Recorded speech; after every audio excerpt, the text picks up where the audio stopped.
Hello everyone, this is Yana Smakula and welcome to another Hero Arts video tutorial. In this video, I will show you a simple way to create rich and luscious fall card using Hero Arts color layering autumn tree stamp set and long leaves stencil.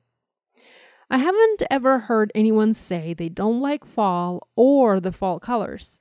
And if you think about it, what is there not to love? I love the rich yellow and orange and red colors that this season brings, and these are the colors that inspired this project and also the colors that I try to showcase best on my card. I started working on my project by stamping the tree and its leaves. I trimmed a white cardstock panel to about 4.5 by 3.5 inches. I positioned my stamps, the tree trunk, as well as the sentiment, making sure I had plenty of space for both of them, and I used my mini MISTI and started stamping my images. I love to use Hero's ombre inks, so I picked brown ombre ink to stamp the trunk of my tree, having the darker brown at the base of the tree and the lighter brown at the top. I double stamped this in all the other images for this card to get the most vibrant and saturated ink color possible. From my card photos, you might have noticed that my tree trunk is actually heat embossed. While I didn't plan to emboss it at first, I later did add a layer of copper embossing powder as I felt it looked much better than the stamping. I also used brown ink, the Cup of Joe ink color, and I stamped the sentiment for this card. I went with a simple autumn blessings. Now this stamp set has 3 leaf layers to it, and there isn't any particular order in which these need to be stamped or any particular way that these need to be aligned in. So no right or wrong way to use these stamps.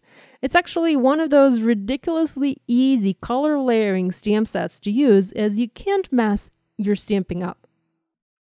I picked the yellow butter bar, orange dark quartz, and red royal ink colors for my stamping, although the sky is the limit here. Hero Arts has the following suggested colors listed for this set. There's tangerine, just rust, and red royal. But I think you can also easily incorporate green or light brown colors into this image. You can even make this tree into a summer tree by stamping the leaves using various shades of green. This doesn't have to be a fall tree. Or if you stamp just the tree trunk, you can turn this into a winter tree and maybe add little tiny birds sitting on its branches. In addition to the leaf clusters, this stamp set also has individual leaves that you can stamp next to the tree to make it look like they're falling. I added a few to my project. Now, since this card is all about fall, I decided to add some sort of treatment to the edges of my panel. So I pulled out my Versamark ink pad and pressed each of the 4 edges into the pad to make them sticky. Next, I added embossing powder on a sheet of scrap paper and just dipped each edge into the powder, picking a little bit of the powder. This is a very old trick, but I still love to use it to make it look like the edges of my panel were dipped in gold paint. Usually, I do only 1 layer or only 1 color of embossing powder, but for this card, I decided to add another color. So after heat embossing the gold, I added another layer of copper embossing powder.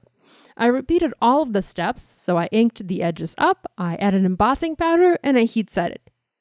Gold is a beautiful color, but it looked a little bit too cool or too cold for this warm fall card, so this is why I decided to add a warmer copper tone.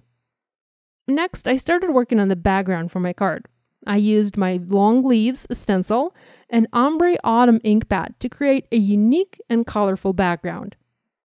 Whenever I work with stencil, I like to first dry emboss them in my die cutting machine, so I'm using them like an embossing folder. I did my dry embossing off camera here using my Spellbinder's Platinum die cutting machine, as my machine doesn't fit in the camera frame. You can dry emboss with your stencils in any die cutting machine. The sandwich you need to use for this is the same as the one you would use for dry embossing with your thin dies.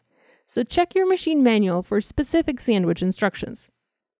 So I've taped my dry emboss piece onto my work surface. I placed my stencil over it, matching up the design, and taped the stencil in place. I'm going to use Ombre Autumn ink pad and an ink blending tool to add color to my background. I've picked up all of the 3 colors one by one and I tested them right there on my grid mat to see which of the 3 colors I wanted to use. I didn't like how dark was the red color, so I went with the yellow and orange colors only. Now, usually you don't really want to get your ink blending tool contaminated with another color when you do ink blending. But this isn't the case here. I intentionally picked up both colors with my ink blending tool and intentionally added both at the same time, creating a variation of color in my background. I also added some sections of just yellow and some sections of just orange, but I did mix the colors a lot. After I was happy with my ink blending, I used my Versamark embossing ink pad and pressed it directly into my background through the stencil. This added a layer of clear embossing ink onto my design, which I used to pick up Hero Art's sparkle embossing powder. This basically is a clear powder with a little bit of glitter mixed into it, so it serves a double purpose. Clear embossing powder over a certain color always will intensify that color, and glitter will always add a bit of sparkle. So by heat embossing this design with sparkle embossing powder, I not only intensified the color, but I also added a lot of shimmer to my background. I foam mounted my background onto an A2 side folding card base, and I also foam mounted my stamped tree on top. Whenever I'm popping my layers up, instead of using foam adhesive, I prefer to use fun foam as it makes my cards more sturdy.